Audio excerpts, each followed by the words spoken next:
Miracle Eaglets yamu ku ttiimu ezigenda okwetamula ly'eggwanga ey'omuzannyo gw'ensero eya sizoni eno ng'egenda kuggyibwako akawuuwo ku lwokutaano lwa ssabbiiti eno ku kisaawe ekya Lugogo Indoor Stadium. Ttiimu eno olwaleero eyanjudde abazannyi 7 beekansizza okugizannyira okuva mu ttiimu endala. We want to fairly compete with everyone. These girls have a lot of potential.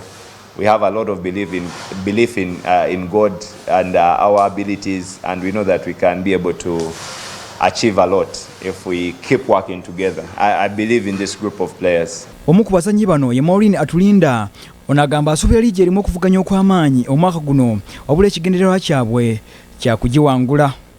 Ku Miracle ngenda kwongerako ebintu bingi okusookera ddala experience gye nnina. Ngenda kuba ekyokubiri ni muzannyi akola ennyo. So nsuubira okumotivatinga ba players bannange aba Miracle tusobole okuba nga tuimprovinga.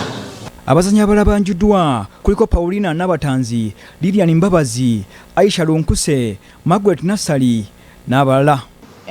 Ebyampaliriza okujja mu Miracle bintu bingi.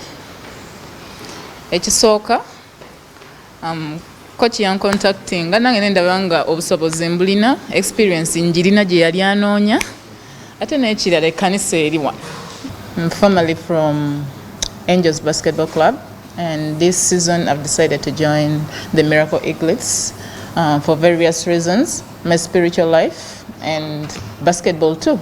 Emizannyo ebiri gye gigenda okuggulawo liigi eno ku lwokutaano era nga kuliko ogwa UCU Lady Cardinals ng'ettunka ne JKL Lady Dolphins n'ogwa KIU Titans ng'ezanya State Oilers ng'ate Miracle Eaglets egenda kuggulawo olutaba lwayo ku lw'omukaaga ng'ettunka ne ttiimu ya Angles Basketball Club ku kisaawe ekya YMCA. Ekikopo ekya Uganda Cup